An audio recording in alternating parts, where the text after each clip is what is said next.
Hello everyone, if you enjoy my channel, please support me with one like, one subscribe, and one share. The day the world held its breath, a story of fear, love, and unexpected strength. Picture this. You're standing in the middle of a ghost town. But it is not a movie set. It is New York City, the loudest, most relentless city on earth, and you cannot hear a single taxi horn, not a single drunk tourist laughing, not even the distant thrum of a subway train rattling beneath your feet. Because the city that never sleeps has suddenly fallen into a terrifying, deafening silence, and instead, the only sound cutting through the thick, cold air is the wail of an ambulance, and then another, and then three more, weaving through the canyons of steel and glass like a sad, desperate symphony that never seems to end, and you look down at your hands, and they are shaking, not because you are cold, but because you are holding a positive pregnancy test in one hand and your smartphone in the other, and the date on your screen reads March 15th, 2020. The exact moment the entire world decided to hold its breath, and you realize that while everyone else is terrified of catching a virus, you are terrified of something far more primal, bringing a new life into a world that has suddenly decided to stop spinning. And that was me. That was my reality.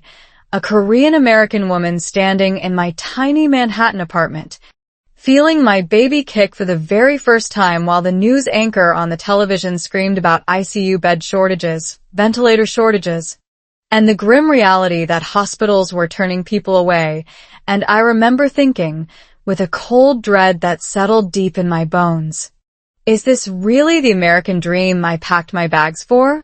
Because the dream I had visualized back in Seoul, the dream of a sunny hospital room with fresh flowers on the windowsill, of my American husband holding my hand and whispering soothing words, of my mother flying in from Korea to cook me seaweed soup after delivery, had just been incinerated by a global nightmare. And the worst part was that I could not even cry properly because I was terrified that if I started, I might never stop. And I desperately needed to be strong for the tiny human inside me who had no idea that the world outside was burning, who was blissfully unaware that his mother was watching the city collapse around her. And let me tell you, there is something profoundly surreal about being pregnant during a crisis, because your body is doing this miraculous, life-giving thing, growing bones and brains and tiny fingers, while your mind is consumed by apocalyptic headlines, and the cognitive dissonance is so extreme that you feel like you are living in two different dimensions at the same time. One where life is sacred and beautiful, and one where death is lurking around every corner. And the struggle to hold those two realities together is enough to make even the sanest person question their grip on reality. Now, I want you to really sit with this question because it is the exact same question that haunted me every single sleepless night of my pregnancy. Every time I heard another siren, every time my husband called me from the sidewalk 6 feet below our apartment window, unable to come up, unable to hold me, unable to be a part of the most important moment of our lives. What happens to a woman when you strip away her support system, her culture, her family, and her language, and you leave her completely alone in a foreign country, pregnant, terrified, and unable to even hug her own husband, because the laws of the land say that physical distance is the only way to survive? You might think the answer is that she breaks, that she crumbles into a pile of anxiety and despair, and honestly, for the first 2 weeks, I did exactly that.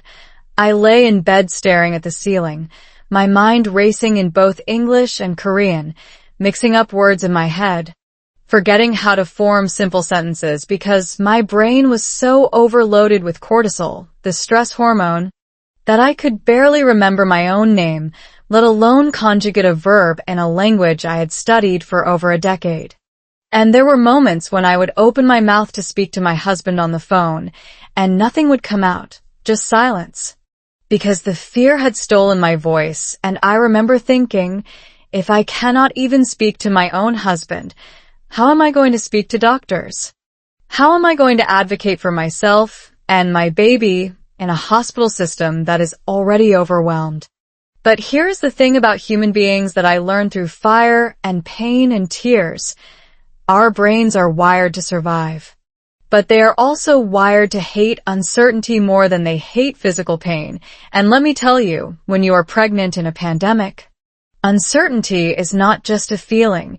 It is a physical weight sitting on your chest, making it hard to breathe, making your heart race at 3 a.m. as you scroll through death tolls on your phone. And the science behind this is absolutely fascinating in a horrifying sort of way, because your amygdala, that tiny almond-shaped part of your brain responsible for fear, actually grows larger when you are pregnant, thanks to hormonal shifts, making you hypervigilant, making you acutely aware of every potential threat, which is evolution's way of protecting your baby. But when you add a global pandemic on top of that, your amygdala basically goes into overdrive, treating every cough from your neighbor, every headline, every empty shelf in the grocery store as a direct threat to your survival. And I remember standing in the grocery aisle, staring at the empty shelf where toilet paper used to be, and feeling a wave of nausea that had nothing to do with morning sickness. Because I realized that the social contract we all relied on, the one that says we take care of each other, the one that says in times of crisis we come together, had just evaporated, and I was completely, utterly, terrifyingly alone. Now, you might be wondering why I am telling you this incredibly dark and deeply personal story in a video that is supposed to be about practicing slow English listening, reading, and speaking, and here is the brutal truth that I want to tattoo onto your brain.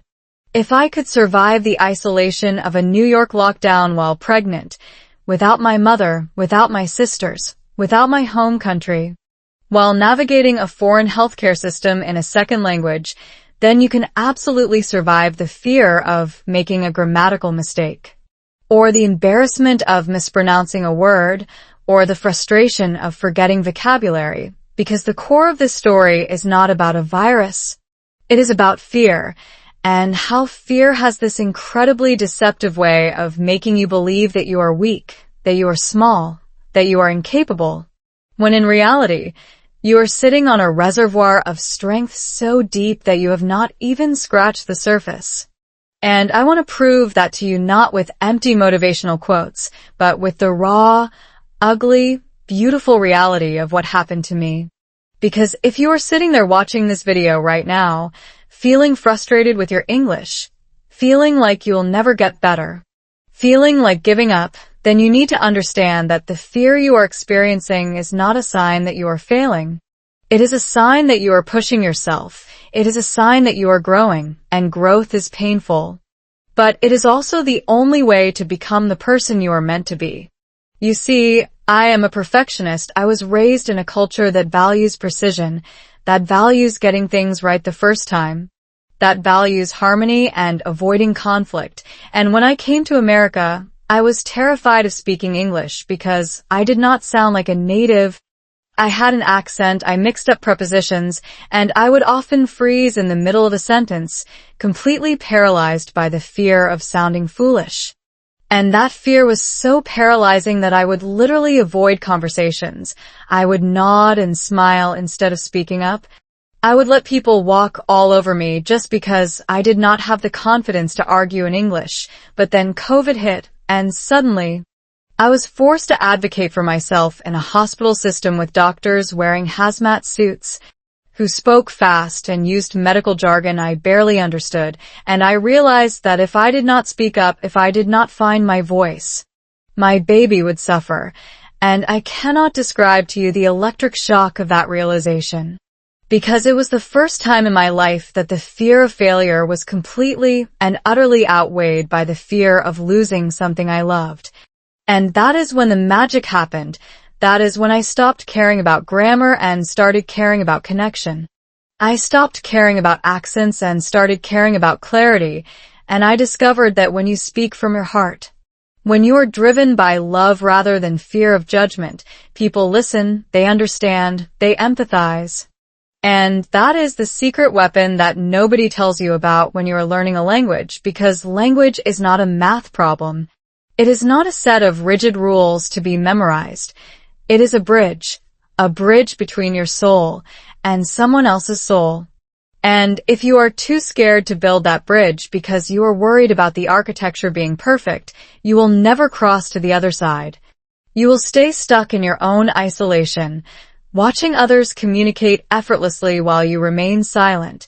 And that silence is the most dangerous thing in the world, because silence is what allows fear to grow. Silence is what allows opportunities to pass you by. Silence is what keeps you small. Every night during those long, terrifying weeks of my pregnancy, I would talk to my baby in English. I would whisper to my belly, "You're going to be strong, you're going to be brave, and you're going to speak whatever language you want without fear." And in teaching him that lesson, I was actually teaching myself. I was reprogramming my own brain to let go of the shame that comes with imperfection, and I want you to do the same thing right now. I want you to close your eyes for a second and imagine the most terrifying scenario you can think of involving English. Maybe it is giving a presentation at work. Maybe it is talking to a native speaker at a party. Maybe it is just ordering a coffee without stumbling over your words.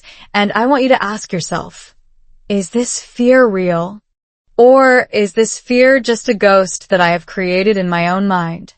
Because the answer is almost always the latter, and the moment you realize that, the moment you understand that the only thing truly holding you back is your own brain's overprotective panic response, you unlock a level of freedom that makes learning feel effortless, that makes you want to speak, that makes you excited to make mistakes because you know each mistake is a step forward.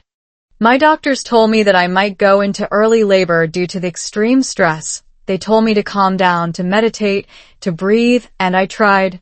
I really tried, but the sirens kept blaring outside my window, and my husband kept calling me from the sidewalk. Standing 6 feet away from our building, just waving up at me through the glass, and I would wave back with tears streaming down my face, feeling like a character in a dystopian novel. And it was in those moments, standing at the window, watching the man I loved stand alone in the cold, unable to hold me, unable to be by my side, that the question in the title of this video finally crystallized in my heart. Did fear birth a new strength? Did the terror of that moment give me something I never had before?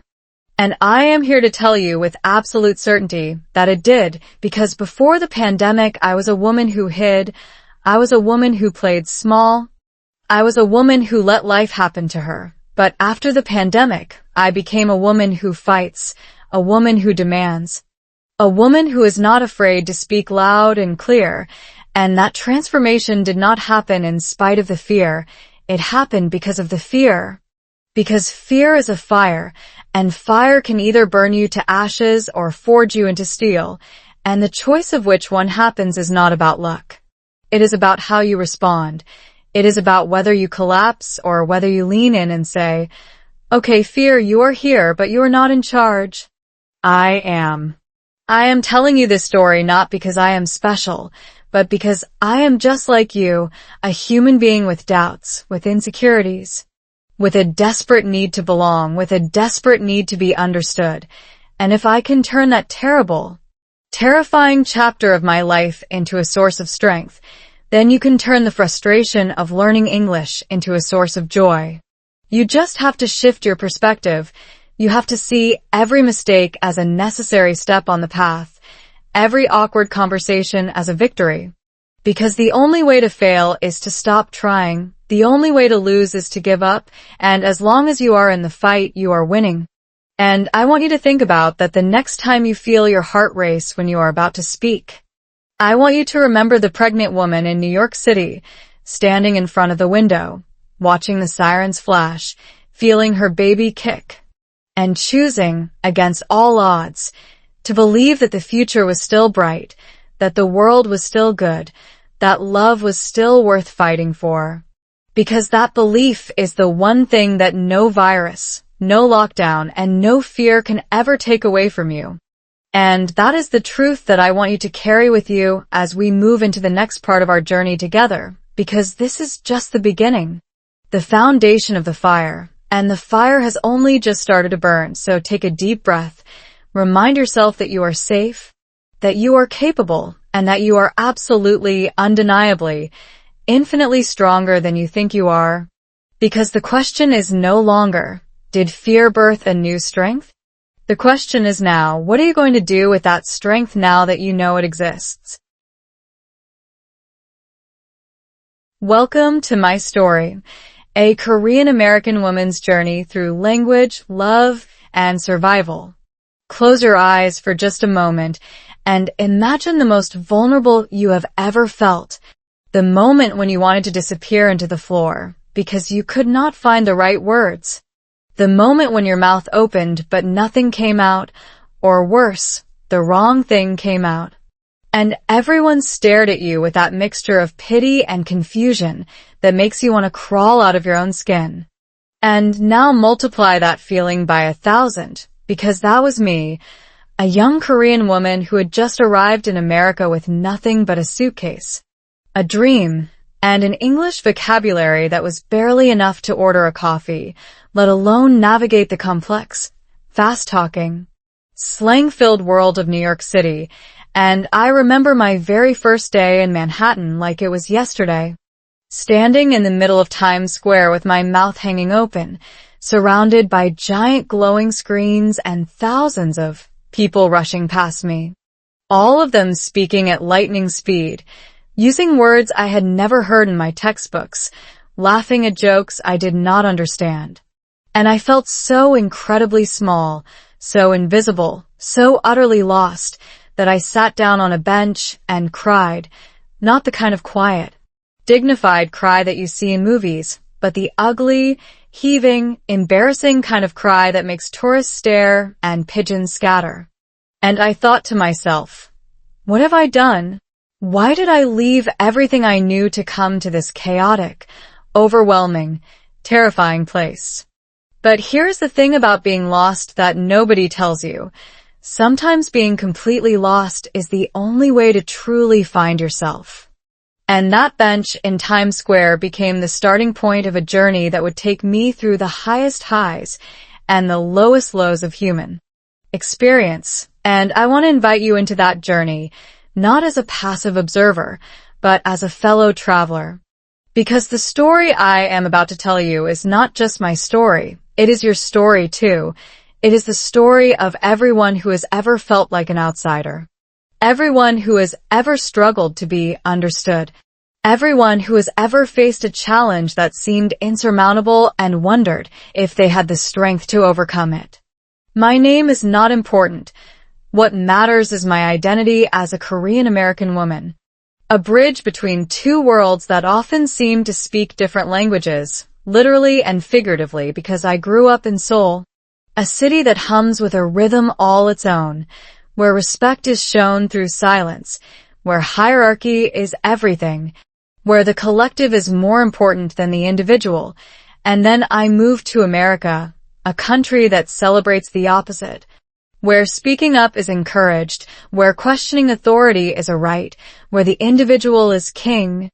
And navigating between these two cultures is like trying to dance to two different songs at the same time, each step requiring a choice, each choice requiring a sacrifice, and I cannot tell you how many times I have been caught in the middle.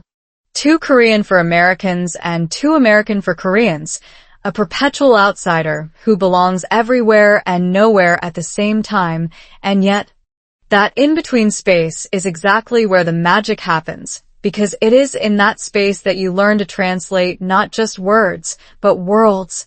You learn to see things from multiple perspectives. You learn to find common ground where others see only division. And that is the gift that being a cultural hybrid has given me. That is the gift that I want to share with you today.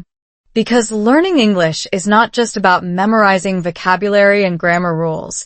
It is about learning a new way of thinking, a new way of being, a new way of connecting with people who are different from you. And that is a beautiful, terrifying, transformative process that deserves to be approached with patience, with curiosity, and with a healthy dose of humor. So welcome to my story, a story that begins in the bustling streets of Seoul, passes through the chaotic energy of New York City, and lands in a tiny Manhattan apartment during the most unexpected global crisis of our lifetime, a story that is filled with embarrassing moments, heartbreaking setbacks, and moments of such profound joy that I still cannot think about them without tearing up. And I am telling you this story not because I think I am special, but because I believe that everyone has a story worth telling, and that sharing our stories is the most powerful way to learn, to heal, and to grow. Because when you hear someone else's story, you realize that your struggles are not unique, that you are not alone, that other people have faced similar challenges and have come out the other side stronger, wiser, and more compassionate. And that realization is the greatest gift you can give to someone who is struggling, because it transforms their isolation into connection, their shame into pride, their fear into courage. When I first started learning English, I was so terrified of making mistakes that I barely spoke at all. I would sit in class with my hand clenched under the desk, desperate to answer a question, but paralyzed by the fear of saying the wrong thing. And I remember one time, I finally gathered the courage to raise my hand, and when the teacher called on me, I opened my mouth and said something so grammatically incorrect that the entire class burst out laughing, and I felt my face turn bright red. I felt tears prick at the corners of my eyes, and I wanted nothing more than to sink into the floor and disappear. But here's the thing about that moment of humiliation. It was also the moment that changed everything for me. Because after the laughter died down, the teacher looked at me with such kindness in her eyes and said, "That was brave. Thank you for trying." And I realized that she was right. I had been brave. I had pushed through my fear. I had taken a risk. And even though I had failed spectacularly, I had still learned something, and that is the paradox of learning. You have to fail in order to succeed. You have to be willing to look foolish in order to look smart. You have to be willing to stumble in order to walk. And that lesson has carried me through every challenge I have faced since then, including the terrifying experience of giving birth during a global pandemic. Now, I know that some of you watching this video might be at the very beginning of your English journey, feeling overwhelmed by how much you do not know, feeling discouraged by how slowly you are progressing, and I want you to know that I see you. I hear you, and I understand because I have been exactly where you are, staring at a page of English text and feeling like you are trying to read hieroglyphics, listening to native speakers and feeling like they are speaking in code, and I know how exhausting it is to constantly feel like you are not enough. But I want you to understand that the fact that you are here, watching this video, trying to improve, is already a sign of your incredible strength. Because learning a language takes time, it takes patience, it takes a willingness to be vulnerable and to make mistakes. And the fact that you are willing to do that, the fact that you are showing up every day and trying, is something to be incredibly proud of. Let me share something with you that might help shift your perspective. When I was in those early stages of learning English, I used to think that fluency was a destination, a magical place where I would wake up one morning and suddenly be perfect. And I chased that illusion for years, beating myself up every time I made a mistake, feeling like a failure because I still had an accent, feeling like I would never truly belong. And then one day, I realized that fluency is not a destination, it is a journey.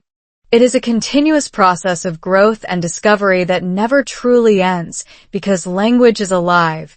It evolves, it changes, and no one, not even native speakers, ever stops learning. And that realization was so freeing, because it meant that I could stop striving for an impossible ideal and start enjoying the process. I could celebrate every small victory, every new word learned, every conversation successfully navigated, and I could be kind to myself when I stumbled, because stumbling is just part of the dance. I also want to share with you one of the most powerful tools I discovered on my journey, and that is the power of storytelling. Because when you tell a story, you are not just practicing language, you are connecting with other human beings on a deep emotional level. You are sharing your heart, your struggles, your triumphs, and in doing so, you are creating a bridge between your world and theirs. And that bridge is built not on perfect grammar or flawless pronunciation, but on authenticity and vulnerability. And that is why I chose to tell you my story in this video. Not because it is perfect, not because I am a master storyteller, but because it is real. It is mine, and it is a reflection of the human experience that we all share, regardless of our language, culture, or background. So, as we continue on this journey together, I want you to let go of the pressure to be perfect. I want you to embrace the messiness of learning. I want you to celebrate your mistakes as evidence that you are trying, and I want you to remember that every single word you speak, no matter how imperfect, is a victory, because speaking a language that is not your own takes enormous courage, and you have that courage. You have always had it, and now it is time to use it to tell your own story, to find your own voice, and to connect with the world in a way that only you can. And I am so honored to be part of your journey, to share this space with you, and to remind you that you are capable of so much more than you give yourself credit for. So take a deep breath, trust yourself, and let us keep going, because the best part of the story is still to come. How I ended up in New York, from Seoul to the city that never sleeps, a story of culture shock and finding home. Imagine being 18 years old, standing at the gate of Incheon International Airport in Seoul, clutching your passport so tightly that your knuckles turn white, while your mother cries behind you and your father tries to look brave, but keeps blinking back tears. And you know that the moment you walk through that gate, everything changes, everything you have ever known, every familiar face, every comforting sound, every childhood memory will become a distant echo, and yet you are not scared, you are not sad, you are absolutely, terrifyingly, and wonderfully excited, because you are about to do the thing that you have dreamed about for as long as you can remember. You are about to fly to the United States of America, the land of opportunity, the place where dreams come true. Or so you have been told by every movie, every song, every story that has filled your head since you were a little girl. And that was me. That was the moment I left Seoul with a single suitcase, a scholarship to a university in New York, and an English vocabulary that consisted mostly of words I had memorized from pop songs and television shows. Words I could pronounce reasonably well, but had no idea how to use in a real conversation with a real human being. And I remember sitting on that plane, looking out the window as Korea shrank beneath the clouds, and feeling this strange mixture of euphoria and terror, because I was finally doing it. I was finally chasing my dream.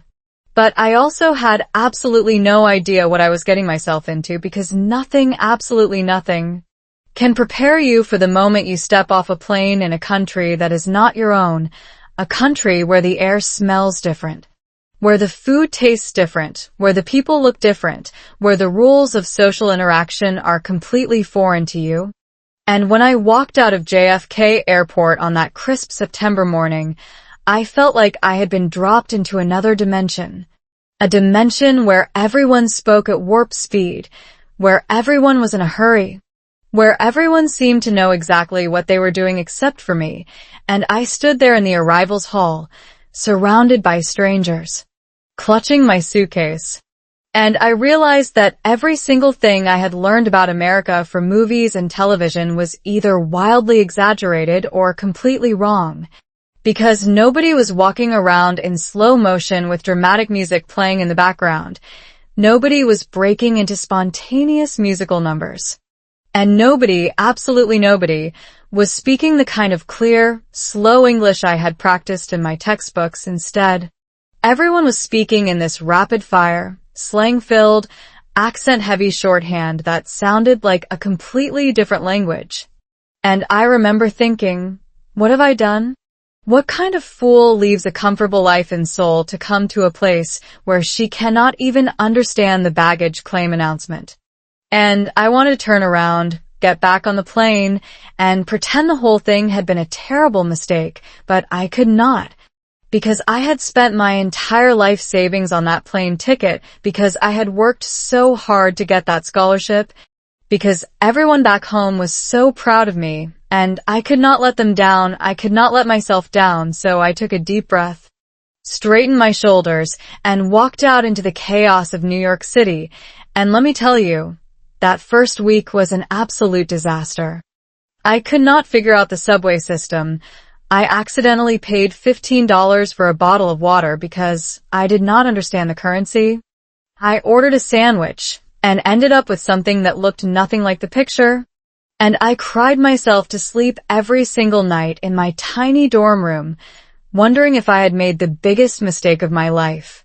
But here's the thing about being at rock bottom, and I mean the kind of rock bottom where you are so exhausted, so confused, so utterly defeated that you have nothing left to lose. It is that at rock bottom, the only way to go is up, and that is exactly what happened to me. Because after that first terrible week, something inside me shifted. A stubbornness I did not know I had. A fierce determination to prove to myself that I could do this, that I could survive, that I could thrive. And so I started going to the library every single day with my dictionary. I started reading everything I could get my hands on, newspapers, novels, menus, street signs. I started watching television shows with subtitles, repeating every sentence out loud, mimicking the pronunciation. And I started talking to strangers, even though I was terrified, even though I made mistakes, even though I often sounded like a complete fool. Because I realized that the only way to learn a language is to use it, to make mistakes, to be laughed at, and to keep going anyway. One of the most memorable experiences of those early days happened in a small coffee shop near my university. I walked in, desperately needing caffeine, and I ordered a coffee with milk because that was the phrase I had learned in class, and the barista, a very patient man with a kind smile, looked at me and said, "You mean a latte?" And I nodded, not having any idea what a latte was, and he made me this beautiful, creamy, absolutely delicious drink, and I sat down at a table, took a sip, and started crying, not because the coffee was bad, but because for the first time since I had arrived in America, I had communicated successfully, I had been understood, and in that small, seemingly insignificant moment, I felt a spark of hope. I felt like maybe, just maybe, I could do this. And that coffee shop became my sanctuary. I went there every day. I ordered something new every time. And slowly but surely, I started to learn the language of coffee, the language of small talk, the language of everyday life. And I made friends with the barista, I made friends with the regular customers, and they taught me things that no textbook could ever teach. They taught me slang, they taught me humor, they taught me how to be comfortable in my own skin, even when my accent betrayed me, even when my grammar was imperfect. And I want you to understand that that is the secret to learning any language. It is not about studying hard. It is about living the language. It is about immersing yourself in the culture. It is about being willing to look foolish and to laugh at yourself. Because when you do that, when you embrace the messiness of being a beginner, you open yourself up to a world of connection and possibility that you never even knew existed. It was also during those early months in New York that I met the man who would become my husband, and I remember the first time I saw him. He was sitting in the university library, reading a book about Korean history of all things, and I was so shocked to see an American man reading about my country that I walked right up to him and said, "Why are you reading that?" And he looked up at me with these incredible eyes and said, "Because I want to understand the world. And you cannot understand the world without understanding Korea." And my heart did this little flip that I had only read about in romance novels. And we started talking, and I made a million mistakes. I mixed up my tenses, I used the wrong prepositions, I said things that did not make sense. But he did not laugh at me. He did not correct me. He just listened, And then he told me in his slow, patient voice, "You speak beautifully." And I realized in that moment that he was not talking about my grammar, he was talking about my courage, he was talking about my willingness to try, to be vulnerable, to communicate despite the fear. And that is when I fell in love, not just with him, but with the language itself. Because through him, I learned that English was not just a tool, it was a bridge. A bridge that could connect two people from completely different worlds. And that is the most beautiful thing I have ever experienced. And as I continued on my journey, as I graduated, as I got married, as I built a life in this new country, I carried that lesson with me. The lesson that language is not about perfection, it is about connection, it is about courage, it is about showing up and being willing to try.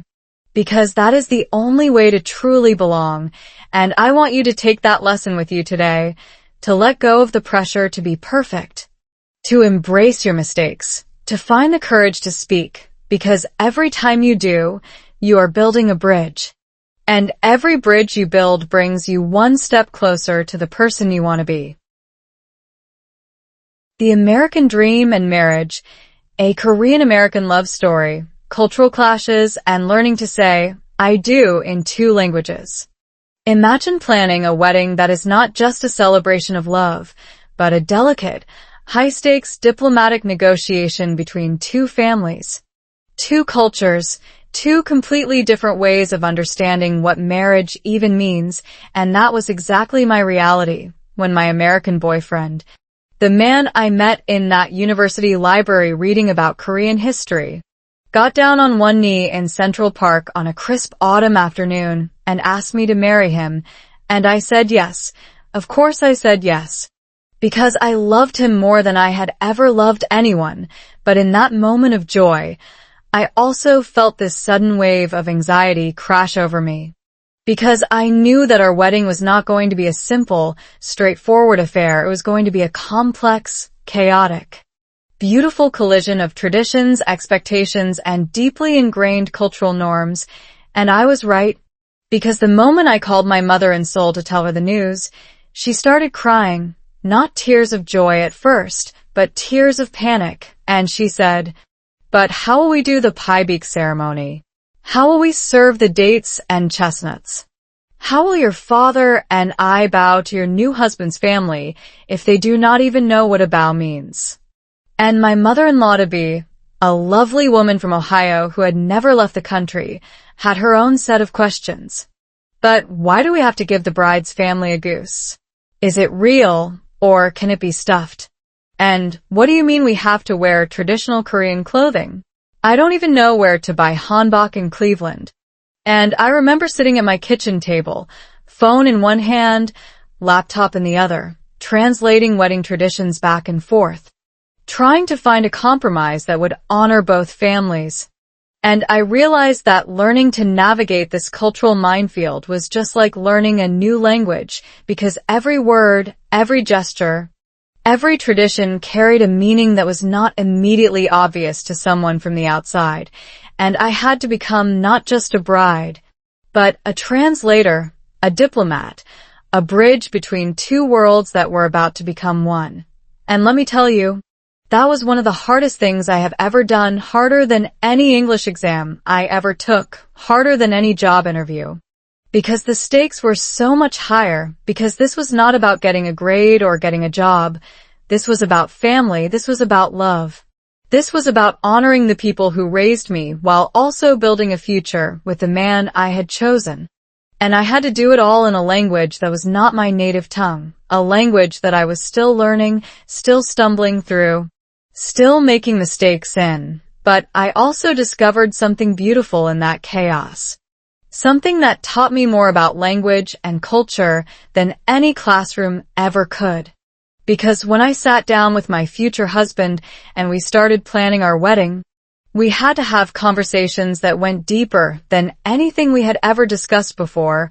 We had to talk about what marriage meant to each of us, what our families expected, what we were willing to compromise on, and what we were not.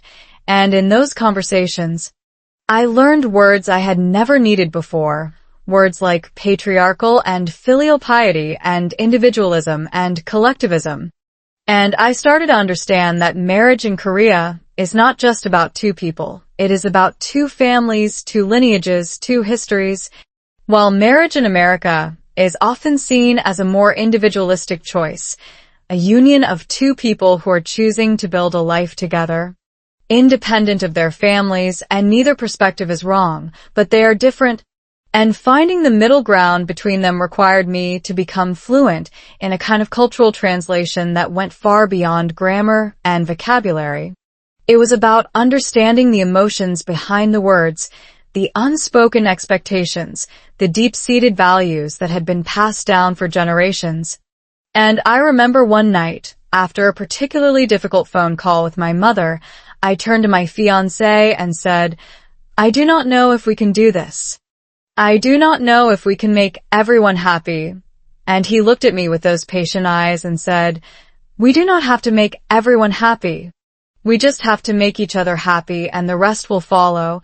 And I realized that he was right, that at the end of the day, our marriage was about us, about the love we shared, about the life we wanted to build together, and that the cultural differences, while challenging, were also what made our relationship so rich, so interesting, so deeply meaningful, because we were not just bringing ourselves to the marriage, we were bringing our entire worlds, and together, we were creating something new, something that had never existed before, a hybrid of Korean and American traditions, a fusion of kimchi and apple pie, a blend of bowing and hugging, and that was something to celebrate, not something to fear.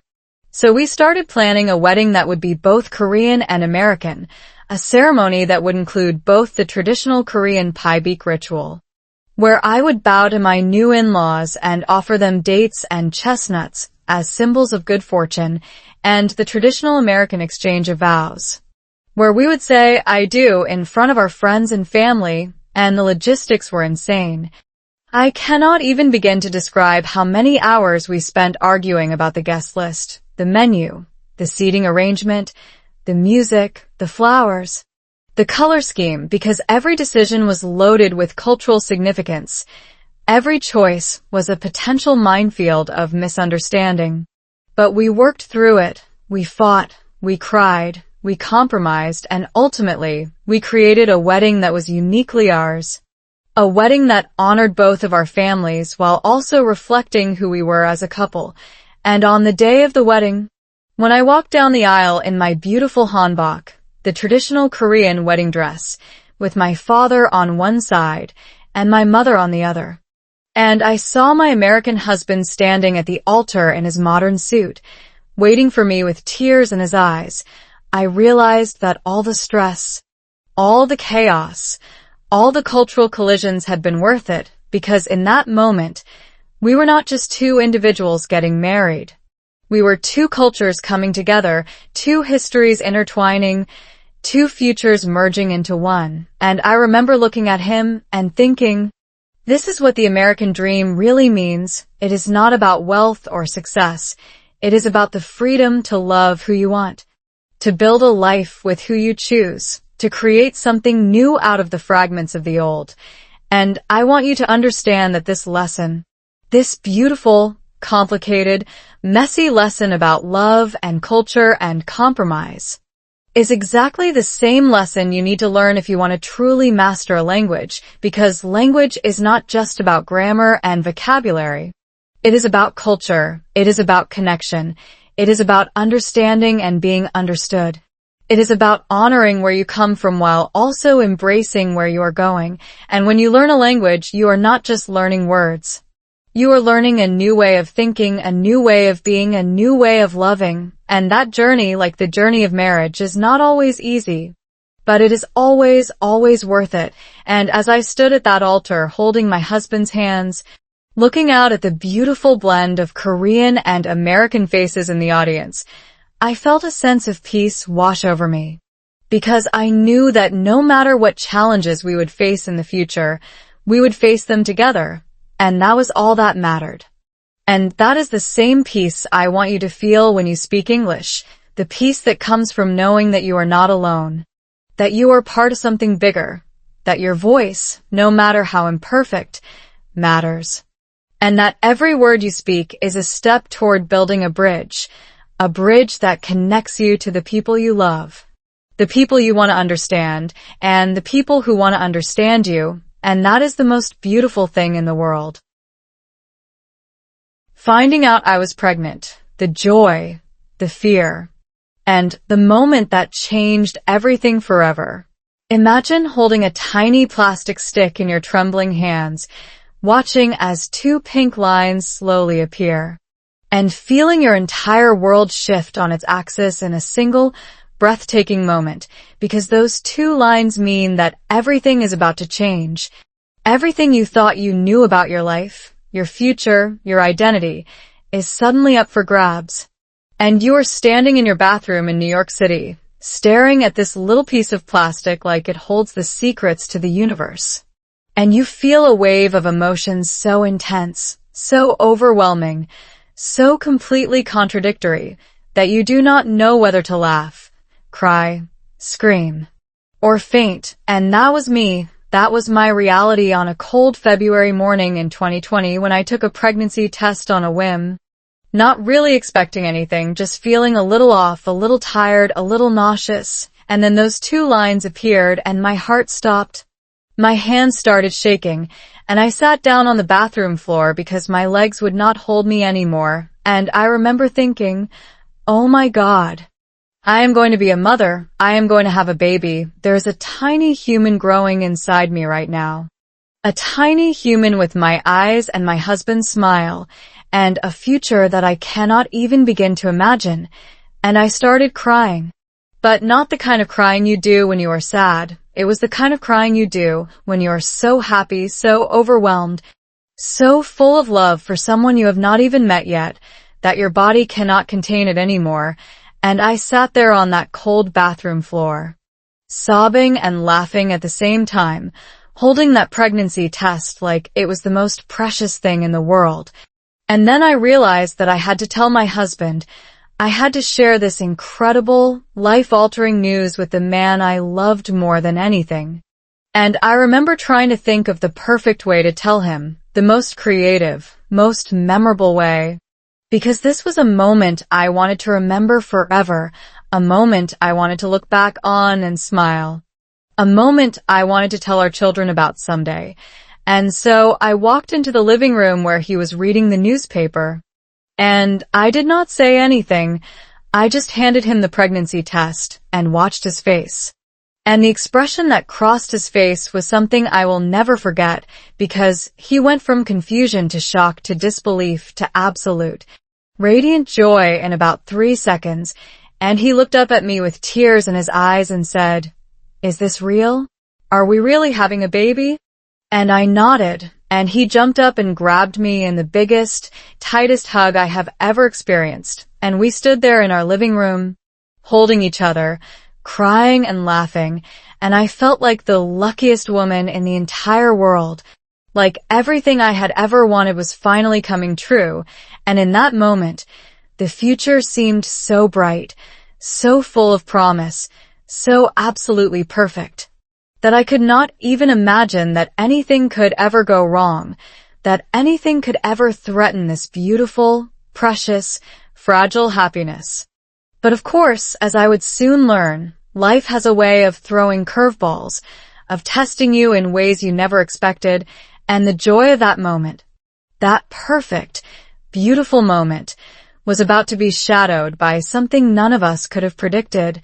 Because just a few weeks after I found out I was pregnant, the world started to change, and the future I had imagined, the future with hospital visits and baby showers and family gatherings, started to slip away, replaced by something terrifying, uncertain, and completely out of my control. And looking back now, I realize that that moment in the bathroom, the moment I saw those 2 pink lines, was not just the beginning of my journey into motherhood.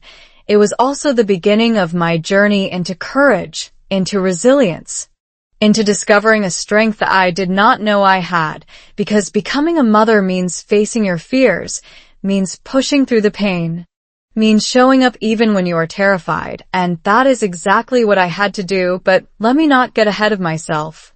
Let me savor that beautiful moment just a little longer because it was one of the most perfect moments of my life, a moment of pure, uncomplicated happiness, and I want you to understand what that felt like. I want you to imagine what it would feel like to receive news that completely changes your life. News that fills you with hope and excitement and love.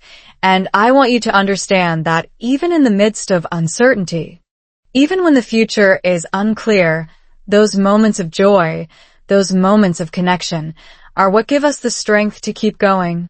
And that is the lesson I want you to carry with you, because whether you're learning English or starting a family or facing any other challenge, the moments of joy, the moments of love, are what sustain you. They are what remind you why you are fighting. They are what make the struggle worth it. And I am so grateful that I had that moment, that I held on to that joy, because it gave me the strength to face everything that came next. The world shuts down. COVID-19 hits New York, and everything I feared became a terrifying reality. Imagine waking up one morning to a world that is completely unrecognizable, a world where the city you love has turned into a ghost town, where the streets that used to pulse with life are now eerily silent, where the only sound you hear is the wail of ambulances racing through the empty canyons of Manhattan, and you look out your window and see the Statue of Liberty standing in the distance, a symbol of hope and freedom. But now it looks like a lonely sentinel watching over a city that is dying, and you place your hand on your growing belly and feel your baby kick. A tiny reminder that life is still there, still fighting, still determined to exist. And you wonder how you're going to protect this innocent little life when the world outside your window is falling apart. And that was me. That was my reality in March 2020, when New York City became the epicenter of the COVID-19 pandemic, when the governor declared a state of emergency, when schools closed, businesses shut down, and the city that never sleeps was suddenly put to bed. And I remember watching the news with my husband, both of us sitting on the couch in stunned silence, our hands intertwined, as the numbers climbed, cases doubled, tripled, quadrupled, and the death toll started to rise, and I felt a cold dread settle deep in my bones, a dread that had nothing to do with the virus itself, but everything to do with what it meant for me, for my baby, for my pregnancy, because I was 7 months pregnant. I was about to give birth in a city that was overwhelmed, in a hospital system that was on the brink of collapse, in a world where even the most basic things, like having your husband by your side during labor, were no longer guaranteed. And I remember looking at my husband and saying, "What are we going to do?" And he looked back at me with eyes that were trying to be brave, trying to be strong, but I could see the fear lurking behind them, the same fear that was gnawing at my insides, and he said, "We are going to get through this. We have to. We do not have a choice." And I wanted to believe him. I wanted to hold on to his optimism like a lifeline, but the fear was so overwhelming, so all-consuming, that I could barely breathe. And that is when the reality of the situation really hit me, because I realized that I was not just scared for myself. I was scared for my baby, for the tiny human who was depending on me for everything, who had no idea that the world he was about to enter was in crisis, who had no idea that his mother was terrified. And I felt this crushing weight of responsibility, this desperate need to be strong, to be brave, to be the rock that my baby needed me to be. But I did not feel strong. I did not feel brave.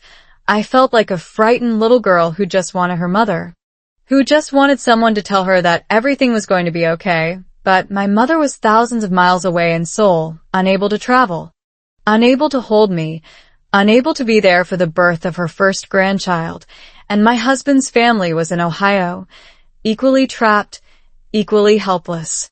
And we were completely, utterly alone. And that is when I started to understand the true meaning of isolation, not just physical isolation, But emotional isolation, the feeling of being cut off from everyone and everything that made you feel safe.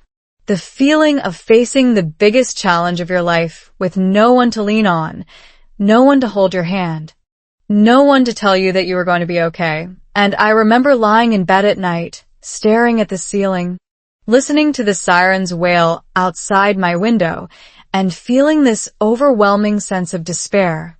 This feeling that I had been dropped into a nightmare that I could not wake up from, and I thought about all the things I had taken for granted. All the things I had assumed would be there for me when I had my baby, the baby showers, the family visits, the celebrations, the support. And I realized that none of that was going to happen, that I was going to have to do this alone, that I was going to have to be strong enough for both me and my baby, and that was the most terrifying thought I had ever had. Because I did not know if I was strong enough. I did not know if I could do it, and the uncertainty, the not knowing, was worse than anything else.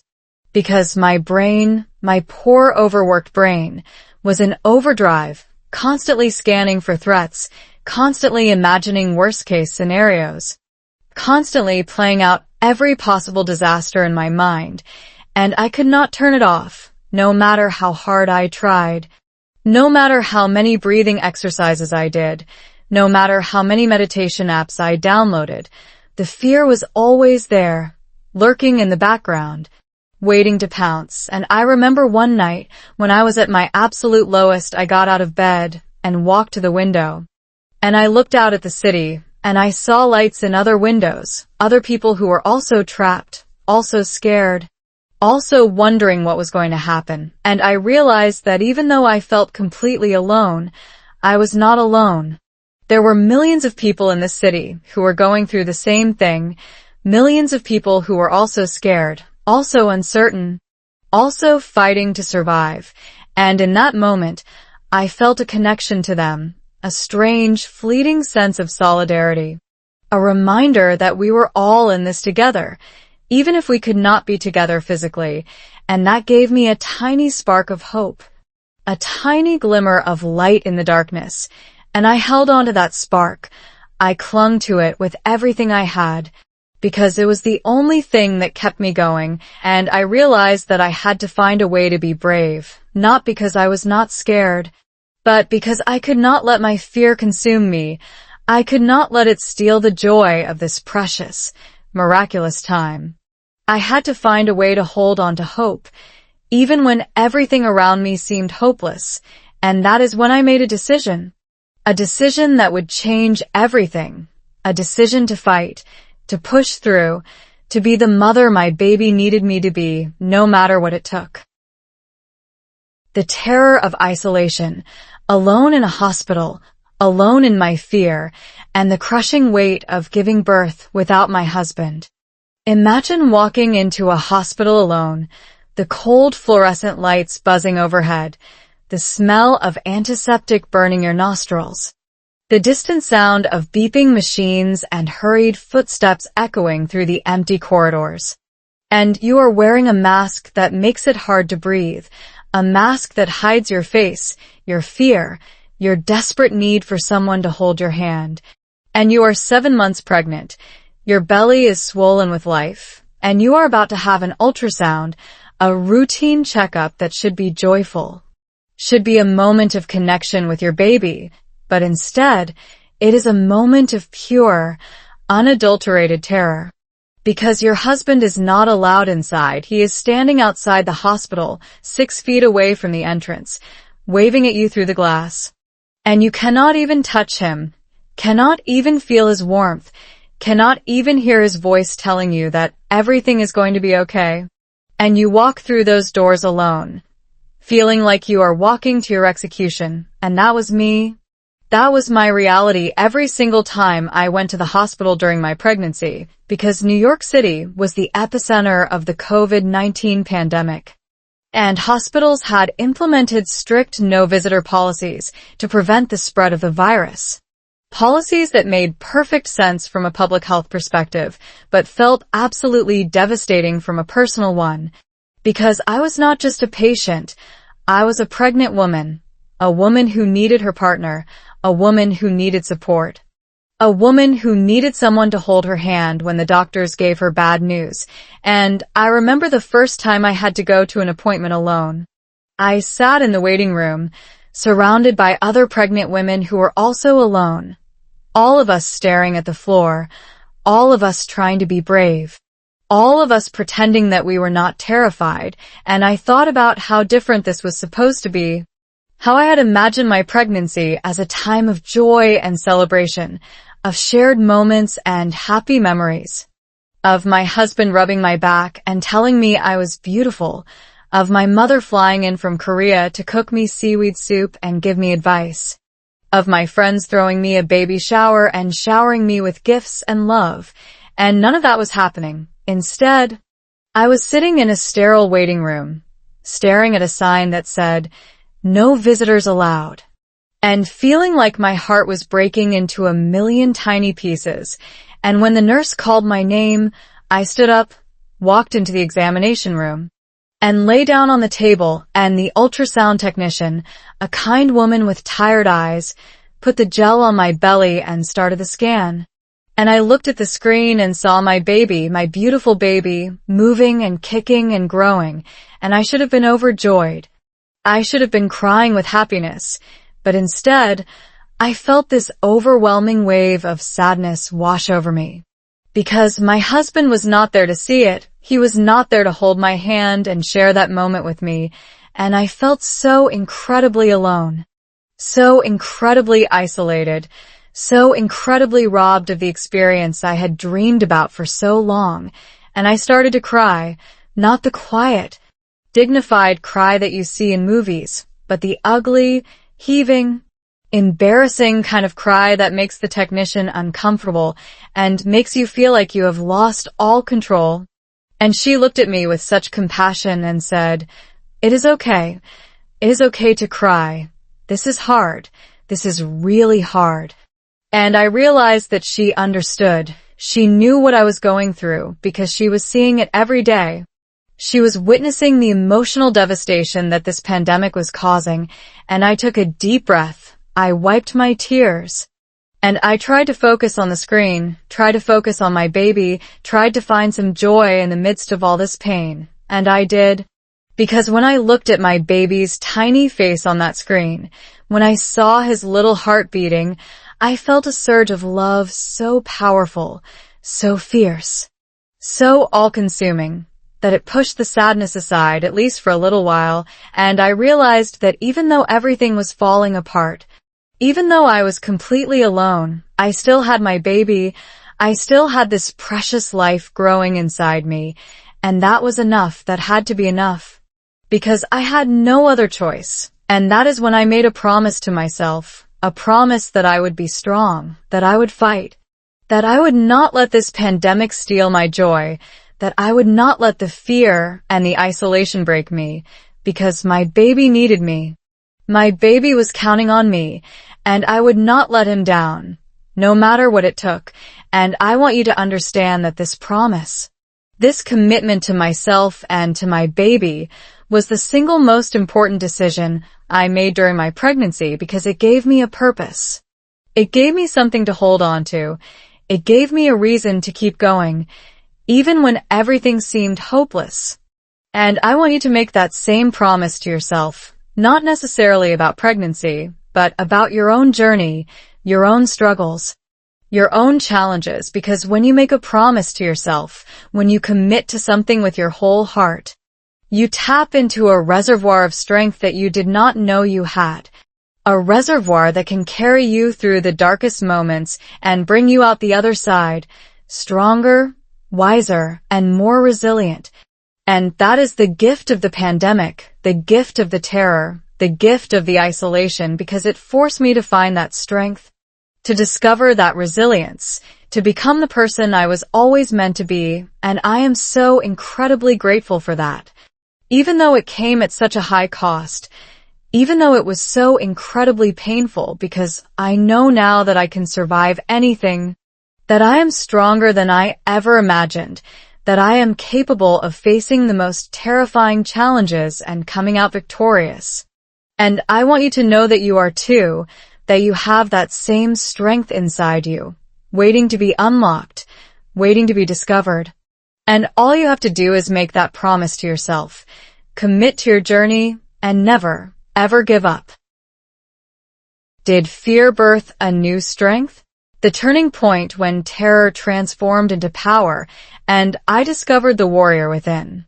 Imagine the exact moment when you realize that you have a choice between letting your fear consume you entirely, swallowing you whole until there is nothing left but a trembling shell of the person you used to be, or standing up, taking a deep breath, and deciding that you're going to fight, that you're going to push through, that you're going to find a way to survive. Not because you are brave, not because you're strong, but because you have no other option, because there is a tiny human depending on you.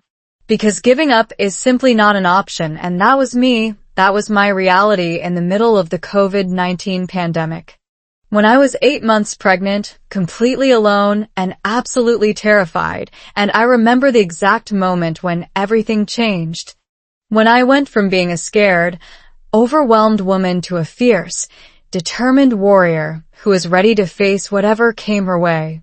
And it happened on a rainy Tuesday afternoon when I was sitting in my tiny Manhattan apartment, staring out the window at the empty streets below, feeling sorry for myself, feeling like the world had abandoned me, feeling like I could not go on, and then I felt my baby kick, a strong, insistent kick that seemed to say, "Hey, I am here.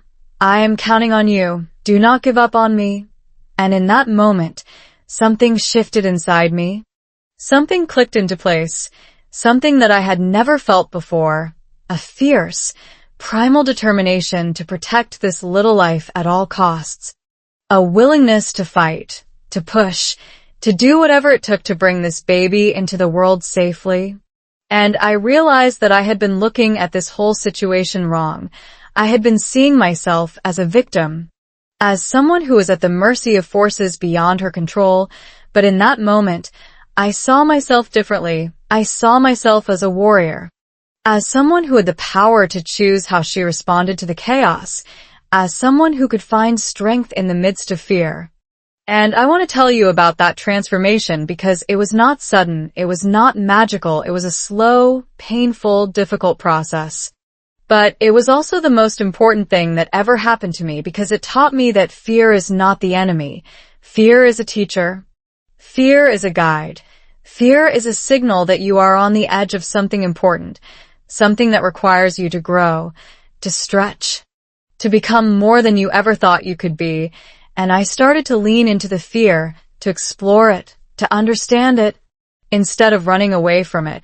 And I discovered that when you stop fighting your fear, when you stop trying to push it away, it loses its power over you. It becomes just another feeling, just another part of the human experience. And you can use it, you can channel it, you can transform it into fuel for action, into motivation for change, into a source of strength that you never knew you had. And I started to apply this lesson to every area of my life, to my fear of giving birth alone, to my fear of raising a child in a pandemic, to my fear of being a foreigner in a country that was so different from my own, and I started to see these fears not as obstacles, but as opportunities to prove to myself that I was capable, that I was strong, that I could handle anything life threw at me. And the more I leaned into the fear, the more I embraced it, the less power it had over me, and I started to feel this incredible sense of freedom. This feeling that I was no longer a prisoner of my own mind, that I was finally in control of my own life. And that was the most empowering feeling I have ever experienced. And I want you to understand that you can experience that same feeling, that same freedom, by changing your relationship with your own fears, by seeing them not as enemies, but as teachers, by embracing them instead of running from them. Because the truth is, fear is a natural part of being human.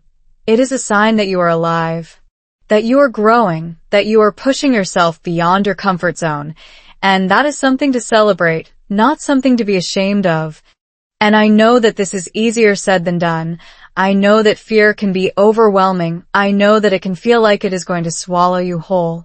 But I also know that you are stronger than you think, that you have more power than you realize, and that if you can just take that first step, just lean into the fear instead of running from it, you will discover a strength that you never knew you had, a strength that will carry you through even the darkest moments. And that is the gift of fear. That is the gift of adversity. That is the gift of challenge, because it forces you to become the person you were always meant to be. And I want you to ask yourself right now, what are you afraid of? What is holding you back? What is keeping you from reaching your full potential? And I want you to imagine what your life would look like if you stopped running from that fear and started embracing it. What would you do? Who would you become? How would you show up in the world? Because the answer is not that you would suddenly stop being afraid. The answer is that you would learn to act in spite of your fear, to move forward even when your hands are shaking, to speak even when your voice is trembling, to show up even when everything in you wants to run away. And that is what courage really is. It is not the absence of fear. It is the willingness to act in the presence of fear. And I want you to know that you have that courage inside you, that you have the power to face your fears and come out the other side stronger, wiser, and more resilient. And I want you to see this journey of learning English, this journey of facing your fears, as exactly that, a journey of courage, a journey of growth, a journey of becoming the person you were always meant to be. And I am so incredibly grateful for the fear I experienced during my pregnancy, because it forced me to become a better person, a stronger person, a person who is not afraid to face challenges head-on, a person who knows that she can handle anything life throws at her. And I want that for you too. I want you to know that you can handle anything, that you are strong enough, brave enough, capable enough, and that the only thing standing between you and the life you want is your own fear. So I want you to take a deep breath. I want you to look your fear in the eye, and I want you to say, I see you, I feel you, and I am going to move forward anyway, because that is the key, that is the secret, that is the path to freedom. And I promise you, when you take that step, when you lean into the fear, you will discover a strength that you never knew you had, a strength that will carry you through the darkest moments and bring you out the other side, shining, victorious, and ready for whatever comes next. Labor and delivery during a pandemic. The chaotic, surreal, terrifying moment I became a mother, alone in a COVID ICU. Imagine the most intense pain you have ever felt, a pain that rips through your body like a tidal wave, relentless and overwhelming. And you are in a sterile hospital room, surrounded by masked strangers in hazmat suits, and your husband is not there. Your mother is not there. No one is holding your hand. No one is whispering encouragement. No one is telling you that you are doing an amazing job, and you are completely, utterly alone. And that was me. That was my reality on the morning of April 15th, 2020, when my water broke at 3 a.m., and I woke my husband with a scream that cut through the silence of our tiny Manhattan apartment. And I saw the terror in his eyes as he scrambled to get dressed, as he called the hospital, as he grabbed my hospital bag, as he helped me into the car, and we drove through the empty streets of New York City. Streets that were usually packed with traffic but were now eerily silent, like a scene from an apocalyptic movie. And we arrived at the hospital, and I was rushed into the labor and delivery wing, and my husband was stopped at the door. He was not allowed in. He was not allowed to be by my side. He was not allowed to witness the birth of his own child. And I turned back to look at him one last time, and he was standing there helpless, tears streaming down his face, and he mouthed the words, I love you. You are so strong. And I wanted to scream. I wanted to run back to him. I wanted to say that I could not do this alone, but I could not, because the contractions were coming faster now, more intense, more painful. And the nurses were rushing me into the delivery room, and I was lying on the bed, surrounded by strangers, all of them wearing masks and protective gear, their eyes the only thing visible, And I remember looking at the ceiling and thinking, this is it. This is the moment I have been dreading. This is the moment I have been terrified of, and I am going to have to face it alone. And the pain was so intense, so overwhelming, that I could barely think, barely breathe, barely hold on. And the nurses were speaking to me in rapid medical English, words I had studied but could not quite process. Words like dilate and contractions and epidural and push, and I was trying so hard to understand, trying so hard to follow their instructions, but my brain was so overloaded with pain and fear and adrenaline that I could barely function. And I remember one nurse, a kind woman with gentle eyes, leaning down and saying, "You are doing so well. You are so strong. Your baby is almost here." And I clung to those words. I held on to them like a lifeline because I needed to hear that I was doing well. I needed to hear that I was strong. I needed to hear that I could do this, and I pushed and I pushed and I pushed, and every time I pushed, I felt like my body was being torn apart. And I screamed, not because I was in pain, but because I was so angry, so frustrated, so devastated that my husband was not there, that my mother was not there, that I was facing the most important moment of my life completely alone, and I wanted to give up, I wanted to stop. I wanted to say, I cannot do this anymore. But then I felt the baby move.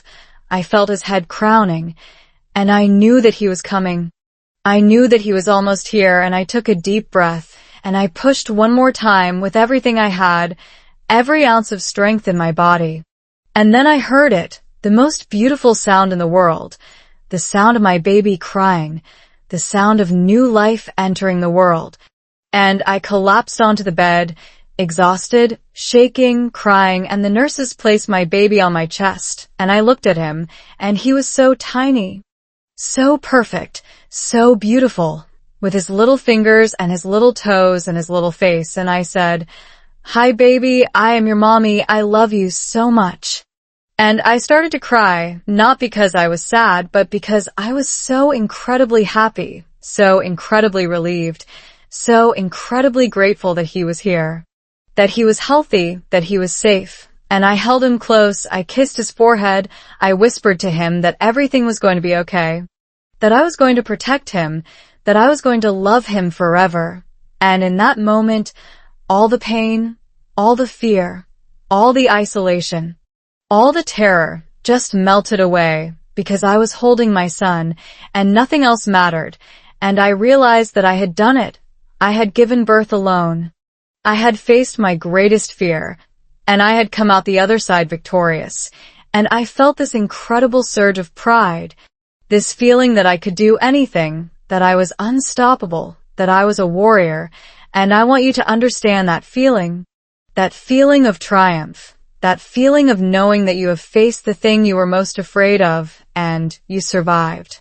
Because that is the feeling that will carry you through every challenge, every obstacle, every fear that you will ever face. And I know that you might be thinking, but I am not as strong as you. I could never do what you did. And I want you to know that you are wrong. You are stronger than you think. You are braver than you believe. You are capable of more than you can imagine. And the only way to discover that strength, that bravery, that capability, is to face your fears head-on, to push through the pain, to keep going even when you want to give up, because on the other side of fear is freedom, on the other side of pain is joy, on the other side of struggle is triumph. And I promise you it is worth it. It is so worth it, because you will discover a version of yourself that you never knew existed. A version that is fierce and strong and unstoppable. And that is the greatest gift you can ever give yourself. So I want you to take this story with you. I want you to remember it when you are facing your own fears. I want you to remember the woman who gave birth alone in a pandemic and found the strength she never knew she had. And I want you to know that you have that same strength inside you, waiting to be discovered, waiting to be unleashed. And all you have to do is take that first step, face that first fear, and keep going because you are so much stronger than you think.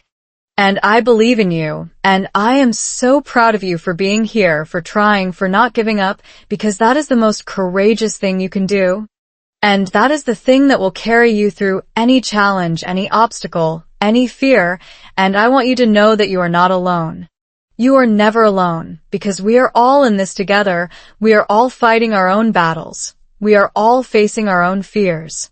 And we are all capable of so much more than we give ourselves credit for, so take a deep breath and keep going because you are a warrior. And you are going to make it through this, no matter what. Holding my son for the first time, the overwhelming love that erased all fear and the strength I never knew I had. Imagine the exact moment when the universe stops spinning, when time freezes, when every sound fades into silence. And all that exists is the warmth of a tiny body against your chest, the soft flutter of a heartbeat that is not your own, the delicate curve of a newborn's fingers wrapped around her thumb, and you look down at this little creature, this perfect, miraculous being, and you realize that you have just experienced the most transformative moment of your entire life, that you are no longer just a woman, no longer just a wife, no longer just a foreigner in a strange land. You are a mother, a fierce, powerful, unstoppable mother who has just brought a new life into this chaotic, unpredictable world. And that was me. That was my reality in the delivery room of a New York City hospital on April 15th, 2020, when the nurses placed my son on my chest for the first time. And I looked into his tiny face, his eyes still closed, his lips slightly parted, his little chest rising and falling with each breath. And I felt a love so overwhelming, so all-consuming, so completely beyond anything I had ever experienced, that I could barely breathe. I could barely think. I could barely do anything except stare at him in absolute wonder, because this was my son, my beautiful, perfect, healthy son. And he was here. He was finally here after all the fear, all the anxiety, all the isolation, all the pain. He was here in my arms. And nothing else mattered. Not the pandemic raging outside, not the hospitals overwhelmed with patients, not the world that had turned upside down.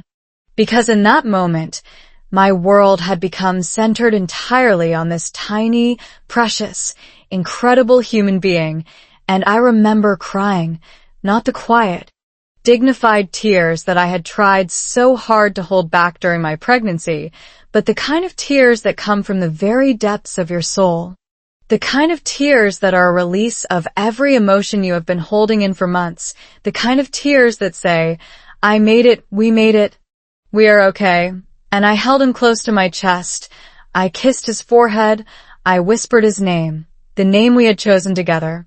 The name that represented hope and strength and resilience, and I told him, I am your mommy.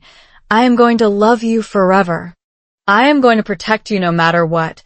And I meant every single word with every fiber of my being, because in that moment, I understood something fundamental about the human experience, something that no book, no movie, no story could ever truly convey.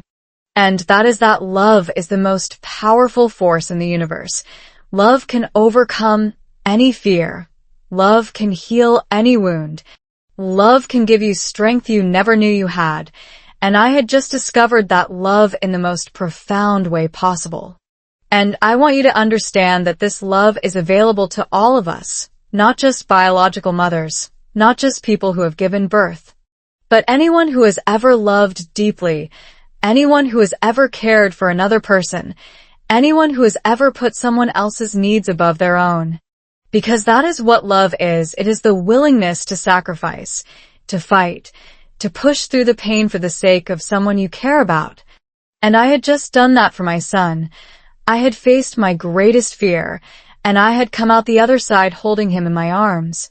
And that was the most triumphant moment of my entire life. And I want you to know that you can experience that same triumph, that same victory. Not necessarily through giving birth, but through facing your own fears, through pushing through your own challenges, through discovering your own inner strength. Because the truth is, We all have that capacity for greatness within us. We all have that ability to rise above our circumstances and become something more, and all it takes is love. Love for ourselves, love for others, love for the journey we are on. And I know that sounds cheesy, I know that sounds like something out of a motivational poster, but I promise you, it is real. It is real because I have lived it, I have felt it, I have experienced it in the most visceral way possible. And I want you to experience it too. I want you to know that you are capable of incredible things, that you are stronger than you think, that you are braver than you believe, and that love, real love, genuine love, selfless love, can carry you through any storm, any challenge, any fear. So, I want you to take this story with you. I want you to remember the woman who held her son in a pandemic-ravaged city and felt nothing but love. I want you to remember that love is always stronger than fear, that love is always more powerful than hate. That love is the one thing that can never be taken away from you, no matter what happens, no matter how hard things get. And I want you to go out into the world and love fiercely, love completely, love without reservation, because that is the only way to truly live. That is the only way to truly be free. And that is the greatest lesson I have ever learned, the greatest gift I have ever received. And I am so incredibly grateful for it, for the love that I felt for my son, for the love that I felt for my husband, for the love that I felt for myself. Because that love carried me through the darkest moments and brought me into the light. And it will do the same for you, I promise. So hold on to love, hold on to hope. Hold on to the belief that you can overcome anything because you can. You absolutely can, and I believe in you. I believe in your strength. I believe in your resilience, and I am so proud of you for being here, for trying, for not giving up, because that is the most courageous thing you can do, and that is the thing that will carry you through any challenge, any obstacle, any fear. And I want you to know that you are not alone. You are never alone because we are all in this together. We are all fighting our own battles. We are all facing our own fears. And we are all capable of so much more than we give ourselves credit for. So take a deep breath and keep going because you are a warrior and you're going to make it through this no matter what. And when you do, you will look back and see that it was all worth it. Every tear, every fear, every moment of doubt, because it led you to the person you are today. And that person is beautiful and strong and capable of incredible things. Our family today, the happy ending, the new normal, and how we built a life after the storm. Imagine waking up every morning to the sound of tiny footsteps padding across the floor, the sound of a little voice calling, "Mommy, Mommy," in that sweet, high-pitched tone that melts your heart every single time, and you open your eyes to see the face of your son, your beautiful, healthy, thriving son, standing at the edge of your bed with a giant grin on his face, and you realize that this is your life now. This is your new normal, a life filled with chaos and laughter and sticky fingers and bedtime stories and more love than you ever thought possible. And you look over at your husband, still sleeping peacefully, and you feel this overwhelming sense of gratitude wash over you. Because you made it. You survived. You came out the other side of the storm stronger, wiser, and more in love than ever, and that was me. That is my reality in 2026.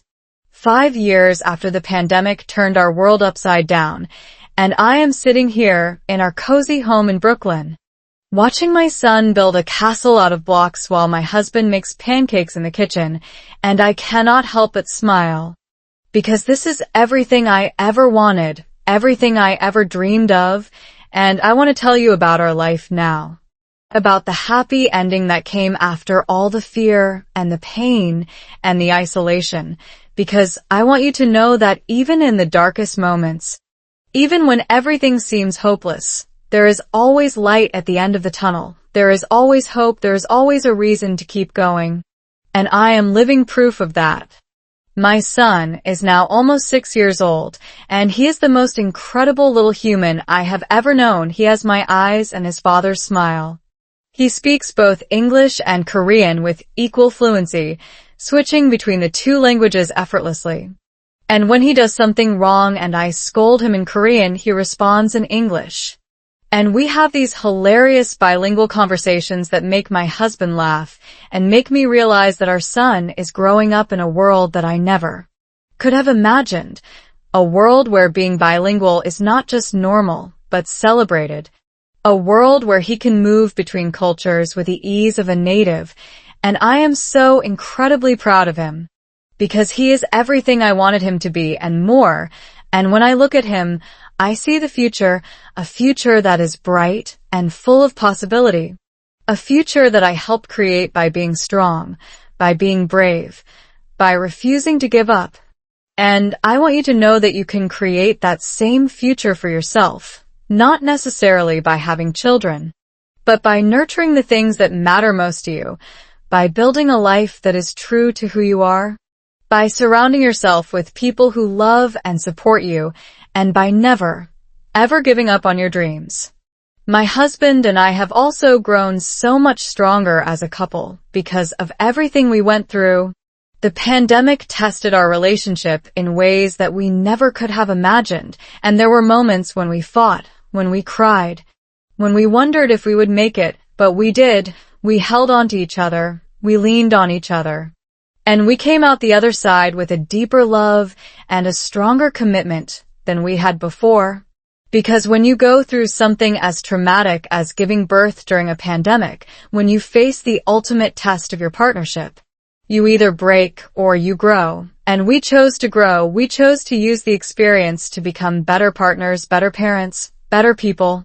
And I am so grateful for that because now when I look at my husband, I see not just the man I married, but the man who stood by me through the hardest moments of my life, the man who stood outside the hospital window and waved at me, the man who held me when I cried, the man who believed in me when I did not believe in myself. And that kind of love, that kind of partnership, is something that I will treasure for the rest of my life. And I want you to know that you deserve that kind of love too. You deserve to have someone who believes in you, who supports you, who stands by you through thick and thin. And if you do not have that right now, that is okay, because the most important relationship you will ever have is the one you have with yourself. And once you learn to love yourself, to believe in yourself, to stand by yourself, everything else will fall into place. Our family has also grown in unexpected ways. We have made new friends, built new connections, and found a community that supports us and loves us. And I am so grateful for the people who came into our lives during those dark times, the neighbors who left groceries at our door, the friends who checked in on us every day, the strangers who shared their stories and their struggles and their hope. And I realized that even in the midst of isolation, even when we were physically separated, we were never really alone because human connection, real human connection, transcends physical distance, it transcends language, it transcends culture, and that is something I will never forget because it taught me that we are all in this together, that we are all connected, that we all need each other, and that by reaching out, by sharing our stories, by being vulnerable, we can create a world that is more compassionate, more understanding, and more loving. And that is the world I want to live in. That is the world I want my son to grow up in. And that is the world I want to help create. One story at a time. We also have a new addition to our family, a little rescue dog named Coco, who my son absolutely adores, and watching the two of them play together. Watching my son laugh and run and be a normal, happy, carefree child is the greatest joy of my life because it reminds me that we made it. We survived. We created a life that is full of joy and laughter and love. And I want you to know that you can create that same joy, that same laughter, that same love in your own life, not by having a perfect life, because there is no such thing, but by embracing the imperfections, by finding joy in the small moments, by being grateful for what you have, and by never, ever giving up on the things that matter most to you. And I know that this sounds simple, and it is, but it is also the hardest thing in the world to do because life is hard, life is messy. Life is full of challenges and disappointments and setbacks, but it is also full of beauty and wonder and love. And if you can learn to see that beauty, to hold on to that wonder, to embrace that love, then you can find happiness, even in the darkest moments. And that is the greatest lesson I have ever learned, the greatest gift that the pandemic gave me. And I want to share that gift with you, because I believe that you deserve it, that you are worthy of it, that you are capable of it, and that you have the strength to create the life you want, no matter what obstacles stand in your way. So keep going, keep fighting, keep believing, because the best is yet to come, and I promise you, it will be worth it. The lesson that changed me forever, how surviving fear transformed my life and can transform yours too. Imagine standing at the edge of a cliff, looking down at the vast, unknown abyss below, and feeling your heart race with terror, your palms sweat, your breath catch in your throat because everything inside you is screaming, "Turn back, this is too dangerous, you cannot do this." And then, in that moment, you take a deep breath, you close your eyes, and you jump, not because you are brave, not because you are fearless, but because you know that on the other side of that jump is something incredible, something life-changing, something that will make you stronger than you ever imagined. And that is exactly what I did when I faced the terror of giving birth during a global pandemic, when I faced the isolation, the fear, the uncertainty, and I chose to jump. I chose to trust myself. I chose to believe that I could do it. And now, looking back on that experience from the safety of 2026, I can tell you with absolute certainty that jumping was the best decision I ever made, because it taught me the most important lesson of my life, a lesson that I want to share with you today, a lesson that has transformed every aspect of my existence and that I believe can transform yours too, and that lesson is this. Fear is not your enemy. Fear is not a sign that you are weak. Fear is not something to be avoided at all costs. Fear is a gift, a teacher, a guide, a signal that you are about to grow, that you are about to become something more, that you are standing at the edge of your own potential. And the only question is whether you will let that fear paralyze you or whether you will use it as fuel to propel you forward, and I chose the latter. I chose to use my fear as fuel, and it changed everything, because when I stopped running from my fear, when I stopped trying to push it away, when I stopped pretending that I was not terrified, and instead, I turned to face it, I looked it straight in the eye, and I said, "Okay, I see you. I feel you, and I am going to move forward anyway." Something magical happened. The fear lost its power over me. It became just another feeling, just another part of the human experience, and I realized that I was so much stronger than I had ever given myself credit for, that I was capable of so much more than I had ever imagined, and that realization has carried me through every challenge I have faced since then, every difficult conversation, every scary decision, every moment of doubt, because I know now that I can handle it. I know now that I am resilient. I know now that I am a survivor, and that knowledge is the greatest gift I have ever received. I also learned that the journey of learning a language is exactly the same as the journey of facing your fears, because when you learn a new language, you are constantly stepping into the unknown, you are constantly making mistakes, you are constantly feeling foolish, and that is terrifying. But it is also the only way to grow, because growth does not happen in your comfort zone. Growth happens when you push yourself beyond what you thought was possible, when you try something new, when you fail, and when you get back up and try again. And I want you to understand that every single time you speak English, even if you make a mistake, even if you stumble, even if you freeze, you are being brave. You are facing your fear. You are growing. And that is something to be incredibly proud of, because it takes so much courage to speak a language that is not your own, to put yourself out there, to risk embarrassment, to risk judgment, and the fact that you are doing that, the fact that you are here, watching this video, trying to improve, is a testament to your incredible strength, your incredible resilience, your incredible courage, and I want you to honor that. I want you to celebrate that. I want you to be proud of yourself because you should be, because you are doing something that is so difficult, so challenging, so terrifying, and you are doing it anyway, and that is the definition of courage.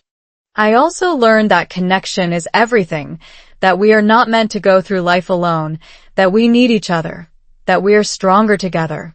And that is why I am sharing my story with you, because I want you to know that you are not alone, that there are other people out there who are struggling, who are afraid, who are trying to learn and grow and become better versions of themselves. And that we are all in this together, that we can support each other, encourage each other, and lift each other up. And that is the most beautiful thing in the world, because when we share our stories, when we open our hearts, when we are vulnerable with each other, we create bonds that transcend language, culture, and distance. And those bonds are what make life worth living. Those bonds are what give us the strength to keep going. Those bonds are what remind us that we are not alone. And I want you to know that you are part of my story now, that your journey is part of mine, that we are connected in this shared experience of growth and learning and transformation. And I am so grateful for that. So incredibly grateful for you, for your courage, for your strength, for your willingness to keep going. And I want you to know that I believe in you. I believe in your potential. I believe in your ability to overcome any obstacle, to achieve any goal, to become the person you want to be. Because if I can do it, if I can survive a pandemic, if I can give birth alone, if I can learn a new language, if I can build a new life in a new country, then you can do it too. You can achieve anything you set your mind to, anything you dream of, anything you desire, because you have the same strength, the same resilience, the same courage that I have. And all you have to do is believe in yourself, trust yourself, and never, ever give up, because the journey is hard. The journey is long. The journey is full of obstacles and setbacks and disappointments, but it is also full of joy and love and triumph, and it is so worth it. And I want you to experience that joy, that love, that triumph, because you deserve it. You deserve to be happy. You deserve to be successful.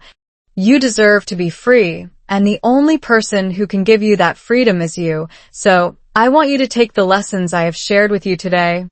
I want you to carry them with you. I want you to remember them when you are struggling, when you are afraid, when you feel like giving up. And I want you to use them as fuel. Use them as motivation. Use them as a reminder that you are strong, you are brave, you are capable, and that you can do this. You can learn English, you can achieve your dreams, you can create the life you want, because it is all within you. It has always been within you, and all you have to do is unlock it. All you have to do is believe it, and it will be yours. And I want to leave you with one final thought, one final piece of wisdom that I have learned on this incredible journey, and that is this. The most important relationship you will ever have is the one you have with yourself, because when you love yourself, when you trust yourself, when you believe in yourself, you become unstoppable, you become invincible, you become the person you were always meant to be. And that person is beautiful and strong and capable of incredible things. So I want you to look in the mirror, look yourself in the eyes and say, I am strong. I am brave, I am capable, and I am going to achieve my dreams, because it is true. It has always been true, and it will always be true, and I am so proud of you. I am so honored to be part of your journey, and I cannot wait to see all the incredible things you're going to achieve. So keep going, keep fighting, keep believing, and never ever give up, because you are a warrior, and warriors do not give up. They keep going and they win. And so, here we are, at the end of this incredible journey together. A journey that began with a terrified pregnant woman standing in a ghost town of a city, listening to sirens wail through the empty streets, holding a positive pregnancy test in one hand and her crumbling hope in the other, and ended with that same woman, 5 years later, sitting in a warm home filled with laughter, watching her son build castles out of blocks while her husband makes pancakes in the kitchen. And I want you to pause for a moment and really think about what that journey represents, because it is not just my story, it is your story too. It is the story of every single person who has ever faced a fear so overwhelming that they thought they would break. Every person who has ever felt completely alone in a foreign land. Every person who has ever struggled to find the right words in a language that is not their own. And I want you to understand that the transformation I experienced, the transformation from terrified victim to fierce warrior, is available to you too, because the power that I discovered, the power that carried me through the darkest moments of my life, is not some magical gift reserved for a chosen few. It is a power that lies dormant within every single human being, waiting to be awakened, waiting to be unleashed, waiting to be used. And all it takes is one decision, one moment, one choice to say, I am not going to let fear control me anymore. I am going to take control of my life. I am going to fight. I am going to push through, and I am going to become the person I was always meant to be. And I made that choice. I made that choice in the middle of a pandemic, in the middle of isolation, in the middle of terror, and it changed everything. And I want you to make that same choice today, not tomorrow, not next week, not when you feel ready, because you will never feel ready. You will always be scared. You will always have doubts. You will always have excuses. But if you wait until you are ready, you will wait forever. Because readiness is a myth. Courage is not about being ready. Courage is about showing up anyway, about taking action even when you are terrified, about speaking even when your voice is trembling, about taking that first step even when you cannot see the path ahead. And that is exactly what I did. And that is exactly what I am asking you to do now, because I believe in you. I believe that you have the same strength, the same resilience, the same courage that I discovered in myself. And I believe that you can achieve anything you set your mind to, anything you dream of, anything you desire, but you have to start. You have to take that first step. You have to believe that you are capable, because you absolutely are. And the only thing standing between you and the life you want is your own fear, your own doubt, your own belief that you cannot do it. And I want you to let go of that belief. I want you to release that fear. I want you to trust yourself, because you are so much stronger than you think. You are so much braver than you believe. You are so much more capable than you can possibly imagine. And I am living proof of that. I am living proof that fear can birth a new strength, that terror can forge a new resilience, that the darkest moments can produce the brightest light. And I want you to be living proof of that too. I want you to be the hero of your own story, the warrior of your own journey, the victor of your own battles, and I know that you can do it. I know that you will do it, because you are here. You are trying, you are fighting, and that is the most courageous thing a person can do. So I want you to take this story, take these lessons, take this inspiration, and carry them with you. Carry them in your heart, carry them in your mind, carry them in your soul. And when you face your next fear, when you struggle with your English, when you feel like giving up, I want you to remember the woman who gave birth alone in a pandemic. I want you to remember that she survived, she thrived, she transformed. And I want you to know that you can do the same, because you are not alone, you are never alone, and I am here with you. I am cheering for you. I am believing in you, and I will always be here to remind you of your strength, your courage, your incredible, unstoppable potential. Because that is what this channel is about. That is what I am here to do, to help you grow, to help you learn, to help you become the best version of yourself. And I am so grateful that you have joined me on this journey. I am so honored that you trusted me with your time, your attention, your heart, and I want to continue this journey with you. I want to keep sharing stories, keep inspiring, keep teaching, keep growing together because we are in this together. We are a community. We are a family. And when we support each other, when we lift each other up, when we believe in each other, there is nothing we cannot achieve. So I want you to take action right now. I want you to hit that subscribe button. I want you to become part of this incredible community. Because when you subscribe, you're not just subscribing to a channel, you are joining a movement of people who refuse to let fear hold them back, a movement of people who believe in themselves, a movement of people who are committed to growth and learning and transformation, and I want you to be part of that movement. I want you to be part of this family, and I want you to know that every single time you watch a video, every single time you practice your English, every single time you face a fear and push through, you are making the world a better place. You are inspiring others. You are showing them what is possible, and that is the most beautiful thing in the world. So please subscribe, like, share, comment. Let me know what you thought of this story. Let me know what challenges you are facing, what fears you are fighting, what dreams you are chasing. Because I want to hear from you, I want to support you, I want to be part of your journey, and I promise you I will keep making videos. I will keep telling stories, I will keep inspiring you, because that is my purpose, that is my passion, that is my gift. And I want to share it with you because you deserve it. You deserve to be happy. You deserve to be successful. You deserve to be free. And I am here to help you achieve that freedom, one story, one lesson, one word at a time. So thank you. Thank you for being here. Thank you for listening. Thank you for trusting me. And I cannot wait to see you in the next video, where we will continue this incredible journey together, where we will learn, grow, and transform, because the best is yet to come, and I promise you, it is going to be amazing. That is all for today. I will make more similar videos in the future. Please subscribe to watch them.